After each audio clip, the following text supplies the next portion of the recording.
গত ৩ দশক ধরে বগুড়া সদর উপজেলায় করতোয়া নদীর প্রায় ১৭ একর জমি দখল করেছে ঠ্যাঙ্গামারা মহিলা সবুজ সংঘ বা TMSS নামে একটি এনজিও। আজ সকাল 10:30টায় এই জমি দখলমুক্ত করার জন্য অভিযানে নামে জেলা প্রশাসন এবং পানি উন্নয়ন বোর্ড। অবৈধ সব স্থাপনা উচ্ছেদ না হওয়া পর্যন্ত এই অভিযান চলবে বলে জানিয়েছেন বগুড়া জেলা প্রশাসক হোসনা আফরোজা। করতোয়া নদীর স্বাভাবিক যে প্রবাহটা, স্বাভাবিক প্রবাহের দুটি জায়গায় এটি লুপ তৈরি করেছে। ওই লুপের জায়গা আপনার টোটাল 16.97 একর জায়গা লুপের মধ্যে মাটি ফেলে ভরাট করে বিভিন্ন সময় বিভিন্ন ধরনের স্থাপনা তৈরি করা হয়েছে।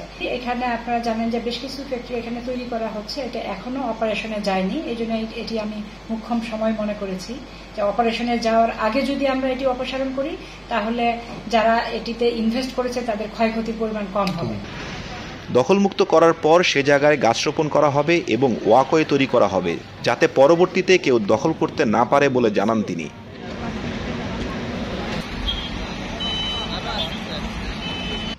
অবৈধ দখলের বিষয়ে জানতে চাইলে TMSS এর উপনির্বাহী পরিচালক এবং BCL গ্রুপের অতিরিক্ত ব্যবস্থাপনা পরিচালক সারোয়ার মোহাম্মদ সাংবাদিকদের বলেন, আজকে যে ঘটনাটা ঘটছে এখানে প্রশাসন থেকে অতর্কিতভাবে আমাদের এই BCL গ্লাস ইন্ডাস্ট্রিজ এর একটা অংশ ভাঙচুরের আওতায় এনেছে, যেটা মামলা কোর্টে বিদ্যমান, কোর্টে চলমান আছে এবং আমাদের এটা আপিল করা আছে। এই জমিটা নদী না, নদীর পার্শ্ববর্তী অংশ, এটা CSM আছে, এটার কোনো কোথাও পড়ে না। এই বিষয়ে আমাদের মামলা নির্মাণ চলমান এবং উচ্চ আদালতেও চলমান। উচ্চ আদালতে চলমান অবস্থায় কোনো স্থাপনা উচ্ছেদ করার কোনো বিধান কোথাও নাই।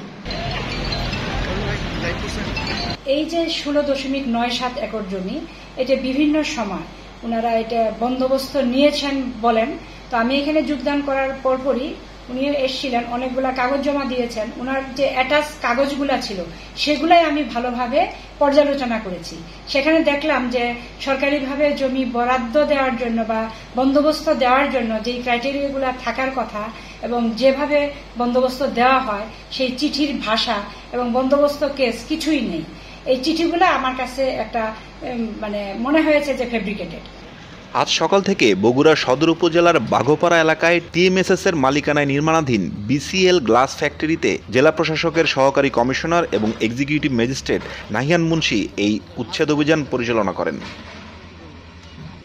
এর আগে 2023 সালের 20 মার্চ করতোয়া নদীর উপর অবৈধভাবে একটি মাটির রাস্তা নির্মাণের চেষ্টার জন্য একটি ভ্রাম্যমাণ আদালত TMSS কে 10 লাখ টাকা জরিমানা করে।